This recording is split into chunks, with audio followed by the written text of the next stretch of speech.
tremendous pace from John Elias. Why is it always John Elias who's in these Because runners? John Elias is the fall guy. John Elias has got a past.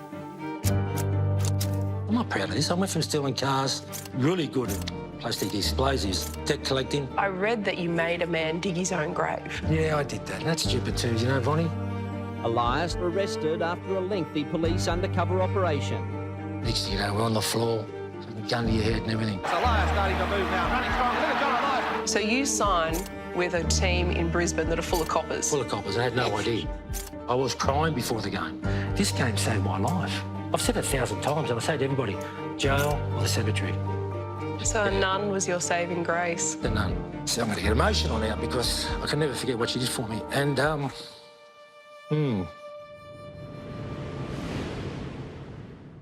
So we keep coming to that thing, why do they keep fingering you? Why is it always John Elias who's in these Because runners? John Elias is the fall guy. John Elias has got a past. And John Elias wants to forget about the past and go on with his life. Everyone's made mistakes. You've made mistakes around your life. We've all made them. But mine have come out publicly and people know that I've made mistakes, and if you throw enough mud, it's definitely going to stick. Is it sticking right now? What's that? Is it sticking right now? Well, they're trying to make it stick. John Elias, everyone's got a story. Yours is probably one of the more extraordinary ones. Despite everything that you've experienced and all the decisions that you've made, do you think that you're grateful for the life that you have? And do you think that without rugby league, you might not be here? I've got no doubt, Bonnie. I've been asked that many times. I have no doubt if it wasn't for this game of rugby league, I'd either be in jail or in early death. What did the game give you at the darkest times? It gave me an outlet somewhere I could focus on, where I felt safe.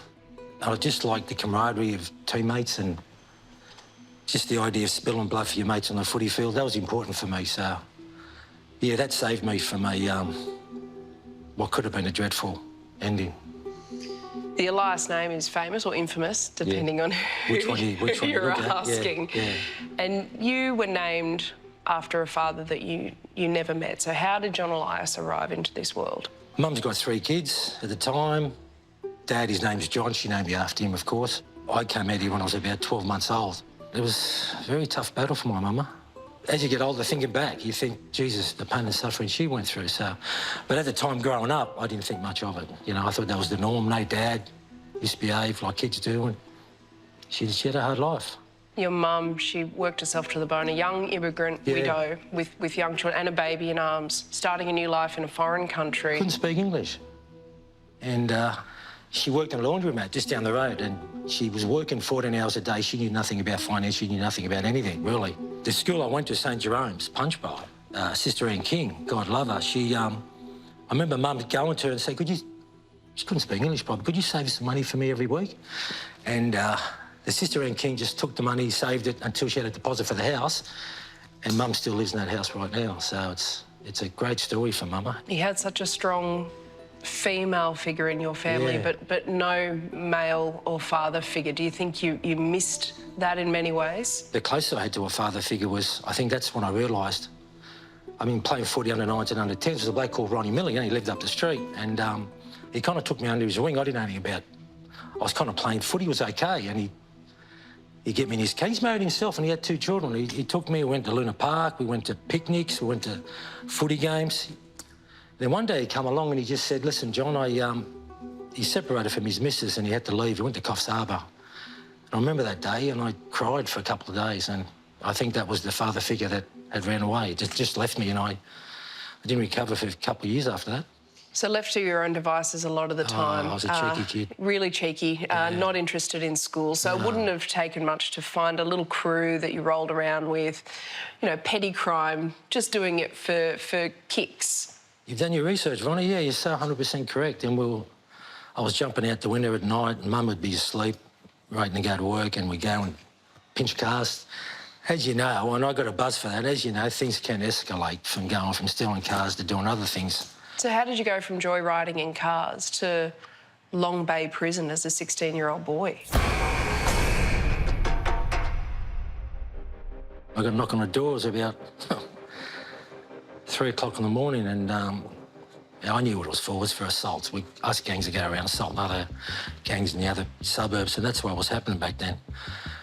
But there was one particular charge they laid on me and I couldn't comprehend it. I was too young. They said, listen, we're going to charge you for attempted murder. And they got to send him to Long Bay. And But you're a child. It was pretty tough, but it taught me how to survive, and I learned a lot of things in jail. And yeah, I'd done 18 months. And I remember when I was in Long Bay, I seen something take place. I seen a mean dude get shivved by another prisoner, and the one who got shivved had told the coppers that I witnessed everything, and they come knocking on my door. It was my chance for freedom. I could have won me freedom there and then. They said, John, just tell us what took place. And I wouldn't do that. I was pretty staunch back then. And plus, I didn't trust the police. And I had a distaste for people in high power because of them, because I got loaded up with these charges. You must have had a raging sense of injustice. I didn't have time to think about it, Vonnie. I was 16. I was in there and... Were you scared? Yes, I was. I was petrified for a couple of weeks. What saved me was someone else took me under his wing as well. Nettie Smith. In his prime, Arthur Nettie Smith was one of the most feared criminals in Australia. A violent armed robber, hitman and heroin dealer, Smith packed in a life of crime despite spending more than 40 of his 76 years behind bars. No matter what they say about the bloke, I know he's a notorious murderer and drug dealer and amongst other things, but Vonnie, I can only say what he done for me. Because I didn't snitch on this person, he kind of took me under his wing. On one hand, it was good, and on the other hand, I learned too much post-jail. I was going to say, it felt like you got an education in crime. Yeah, which, thinking back, it's crazy.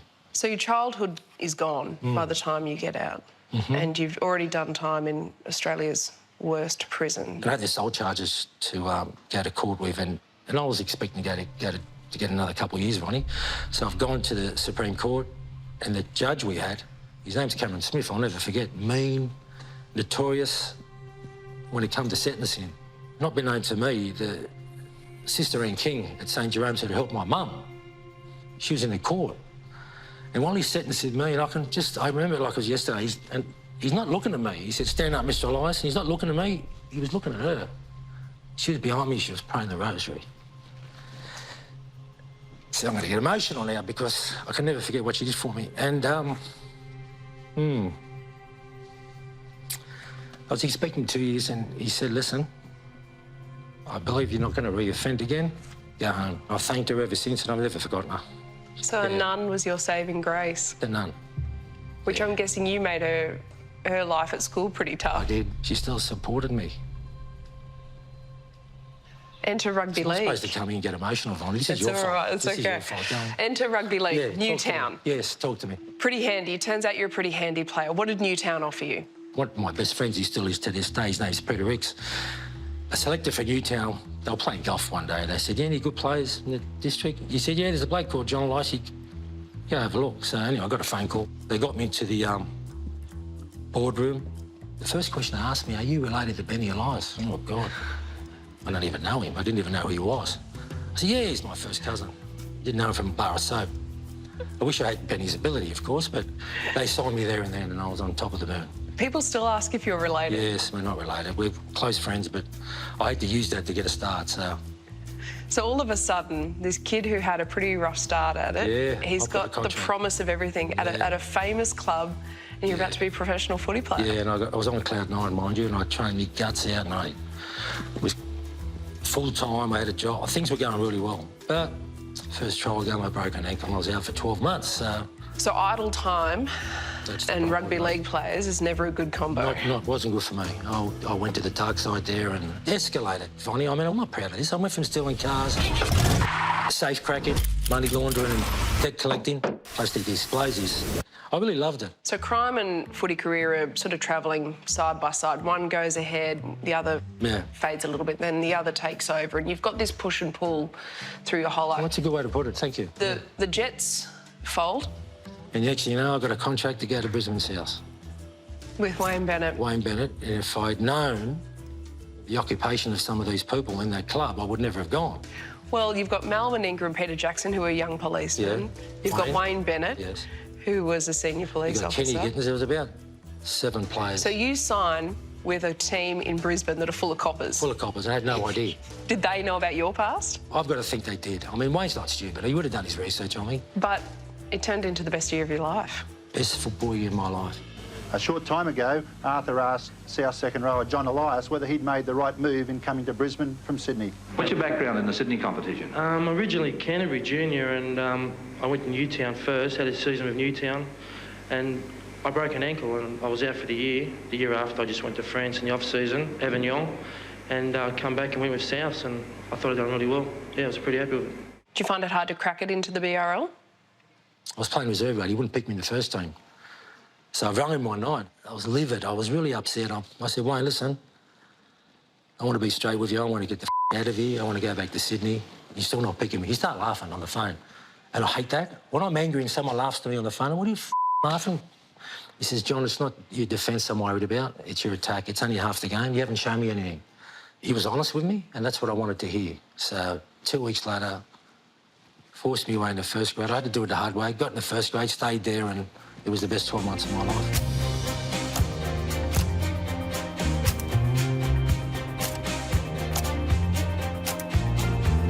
So the grand final day. Welcome to our country viewers throughout Queensland to Lang Park for the big one of the year, 1985 Brisbane Rugby League Grand Final. A wonderful atmosphere here, as I said. It's near capacity gate of about 35,000 people. Wynnum Manly are decidedly favourites in most quarters, but somehow or other, I think they might have their work cut out to beat the Magpies this afternoon. We weren't supposed to win. That other side had 6 internationals, I think. Yeah, so Wynnum Manly. We've got Wally Lewis, Gene Miles, Greg Dowling... Colin Scott. We only had Mal Meninga. He was only the representative player. All eyes on the tunnel now to see whether big Mal Meninga will come out for South. Under a severe injury cloud prior to the match. There he is, the big fella. What's it like to experience Wayne Bennett in a dressing room before a grand final? The speech he delivered was exceptional. I was crying before the game. He'd come over to me, and all the players were watching. He'd come over to me and said, John, what are you doing? I said, are we supposed to do this before a grand final? He said, John, just do it after we win. French sends it on to Elias. Elias starting to move now, running strong. Look at John Elias over the quarter line. The pass comes back inside now to Norm Carr. Gets up off the ground. Carr, can he keep going? He got the ball down. Norm Carr, yes he did. It's a try to Norm Carr and the Magpies lead. I thought John Elias maybe had picked the wrong time to run, but he really accelerated. Elias has read this game so well. How'd you play? They gave me man of the match, so... John Elias from Sydney, who came up here this year, was absolutely terrific in his defence, and also the way he ran the ball. Set up South's only try. 2 years earlier, I'm in a bloody jail cell at 16. Here I am, Lang Park, getting a man of the match. So why didn't you stay in Brizzy? Peter Moore, the Bulldogs, he's rung up Bobby McCarthy, who had played with the Bulldogs earlier. He said, who's the best player there? He said, John Elias, without a doubt. So signed the contract and, yeah. Who is it, Graham? It's John Elias from reserve grade. He has a number change too, Ray, so you won't be able to pick him up in the program. He's wearing number 50. So 50 is on. That's John Elias. It was like Pandora's box. I'm being honest with you. It's just like, I want to go see my mates and I want what I know and go back to the dark side. It didn't leave me, Ronnie. It never left me. And I'd done something so stupid. Yeah. I thought it was funny at the time. It felt like it was harmless. It was harmless. You want me to talk about it, don't you? What did you do? Well, how did you ruin it? You really want me to talk about it, don't you? How did you ruin it? Bulldogs had just played Manly. Elias got away from a high tackle from Gibbs. Oh, backing him up is the man that does it so well.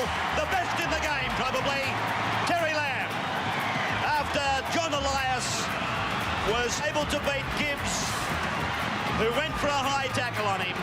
And as you go back to the club, and me, Peter Moore and I, well, he was like that. He was really like a father figure to me. I got on so well with that bloke.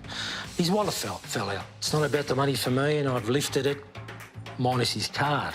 See, back then they were bank cards, not credit cards, and I said there was 2 players with me, I said, let's go to a brothel. We've gone in there, and it's one of those bank card swiping machines, if you remember back in those days, and I forged his signature, and the manager's there, and he's got to go through the manager.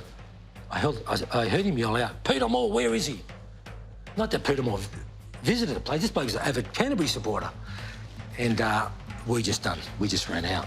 And this bloke has rung up Peter Moore, identified me, not the other 2. And I'm dumbfounded because these 2 are more high profile than me. Peter's called me in. He was embarrassed. But yeah, he would have been humiliated. Oh, he was humiliated. Yeah. He taking my card to a brothel. He was swearing. All he wanted to know, Vonnie, was who the other 2 was. I didn't snitch when I was 16. I'm not going to snitch when I'm 23, so I didn't name him. And in a way, I was a little bit happy too. I'll go back to Brisbane. I wanted to go back. He wouldn't let me do it. Out of spite? Out of spite. He knew I wanted to go back. He wouldn't let me do it. He said, you're going to sign for West. But I played really good football. Here's a show. Inside the pass goes to Elias under the post. Thanks a lot, fellas. It's 10-2. I'm the sort of bloke, if you really show an interest in me, Yvonne, it'll be payback.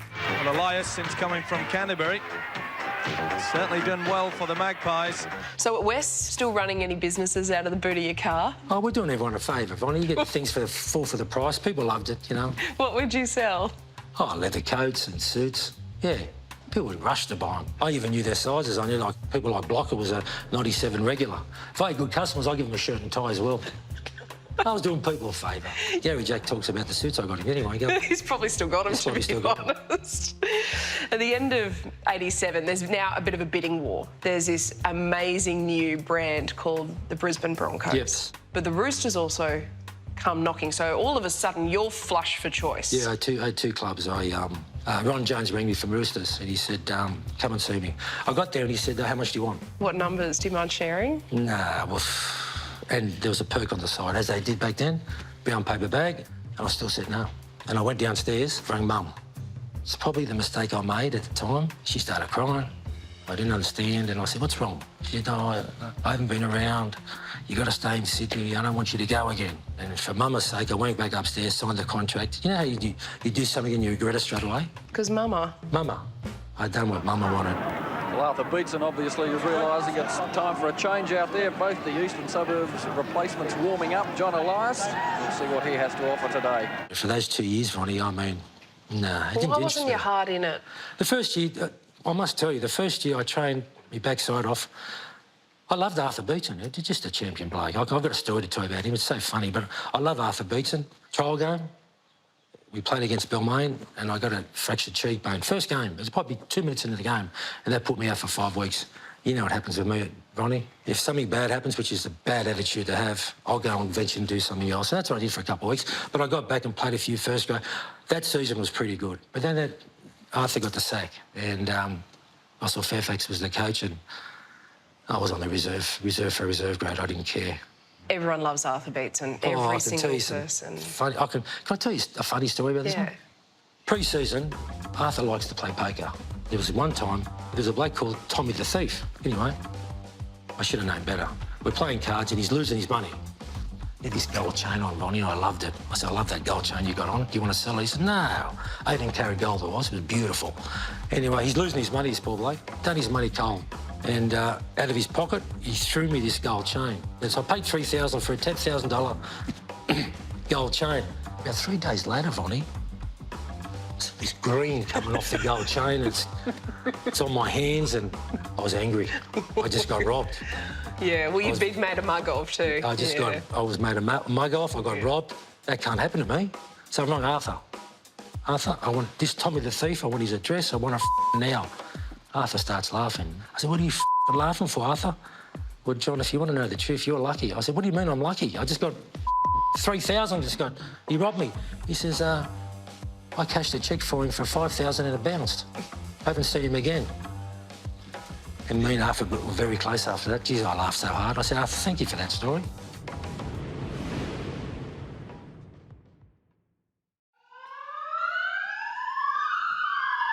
They coming for me? That's the ambulance, isn't it? Yeah. That's okay. I know the sirens now. I'm very good at it. That's the ambulance. I know the fire engine. I definitely know the police. See, now that's got to make it. Parrish has given it away to Elias. Elias back on his own. Can he get there on his own? He think he can. Yes, he can. Johnny Elias in to score. Johnny Elias' first try for the year, an Eastern Suburbs discard. They gave him permission to negotiate. Balmain snapped him up because he's a very, very useful player.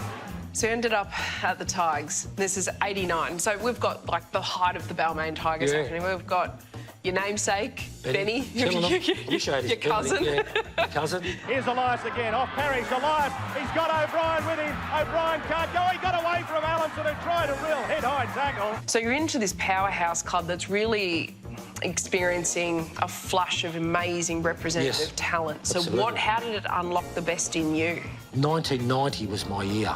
I played the first 13 games first grade and I was really going well for him. John Elias burrowing for the line. He's got it down. John Elias has played with plenty of clubs. Let's go through them. Souths, Wests, Canterbury, Brisbane Souths, Easts. Fair lineup of clubs to have in your background. Plenty of reunions to go to at the end of this season. Then I got an injury that put me out for 11 weeks. That was it. John Elias down receiving attention in back play. When you got these injuries and now you knew the pattern of your behaviour and your decision-making, so when you picked up the groin, what would you predominantly do? Was it standover work? Was it debt collecting? It was all the above, yeah. What makes a good standover man? It's a game of charades. Is there a bit of showmanship involved? Yeah, you got to show a bit of bravado, tell him you're not scared. I read that you made a man dig his own grave. Yeah, I did that. And that's stupid too, you know, Vonnie? Never going to bury him alive. It was never going to happen. It was just a charade. The funny thing to this story, because I remember it, he was name-dropping people. He was name-dropped a particular person I know. I thought he was bullshitting. He said, I said, just, yeah, keep digging. Other bloke, so I went to a phone, public phone. And I rang the bloke up. He says, yeah, I don't know him. He said, please, I know his father and I promised his father, so... I said, mate, the bloke you just name-dropped, you can go home now, it's okay, you know, but you're very lucky. He died to ask me, can you give me a lift home? And I mean, we laughed. So he's standing in his own grave and he wants a lift home. He wants a lift home. After just half an hour ago, he's going to get buried. Never going to get buried alive. That was never going to happen.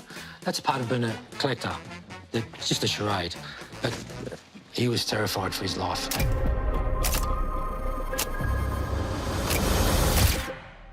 So cops are watching you pretty closely right now. Like every move. Everything. And I knew, and I got told. And they were sick of it, and they put a sting together to get you. Yeah, they got me. They got me good. So what was the sting? Bloke I'd known for over 20 years, and I trusted him like a brother. And I'll give his name as Sam. He said, can you get some bulletproof vests and machine guns? But let me finish.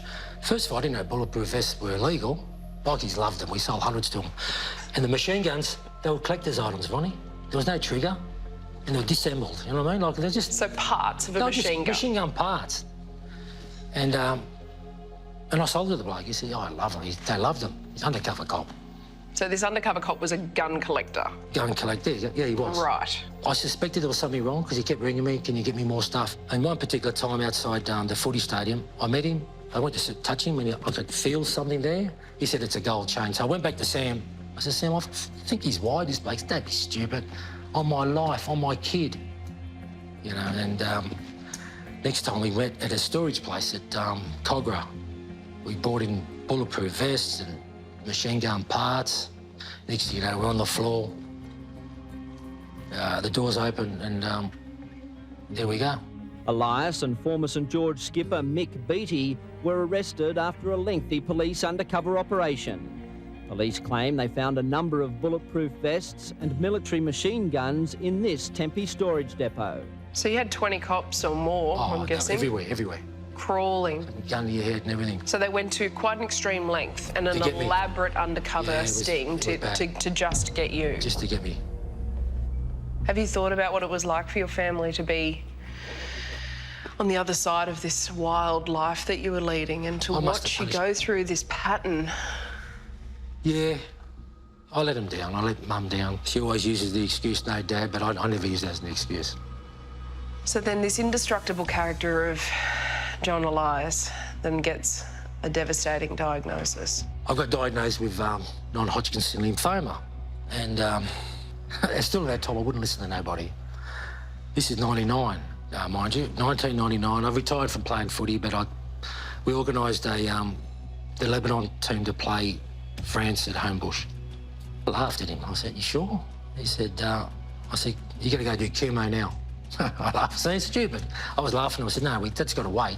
I've got a game coming up against the French team, and I've got to play that. I'm the captain.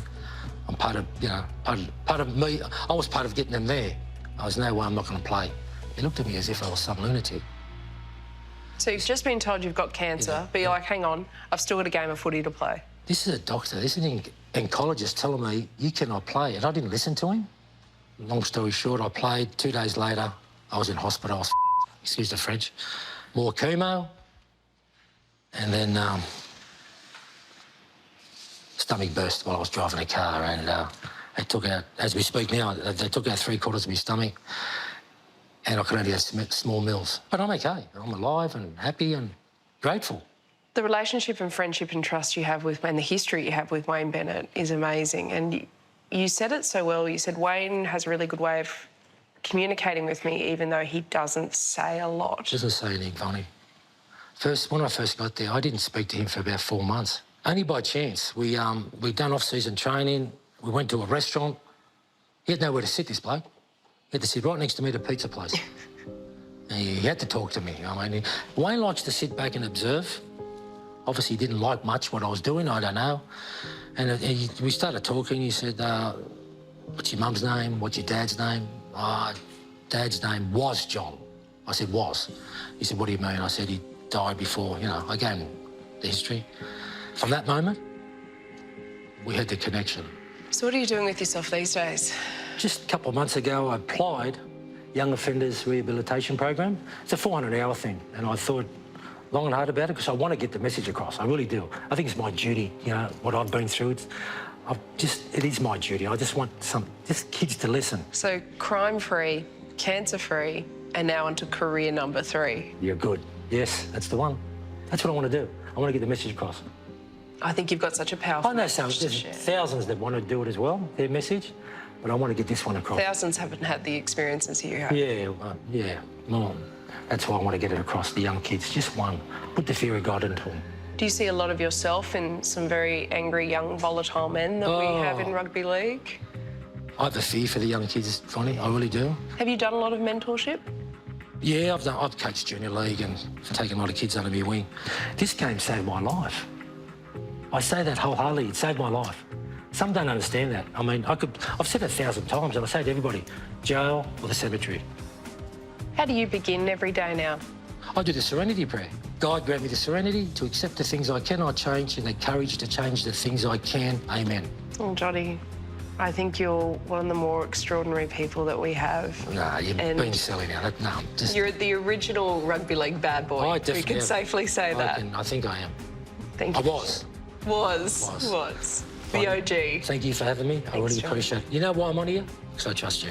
Otherwise, I wouldn't be. Thank you.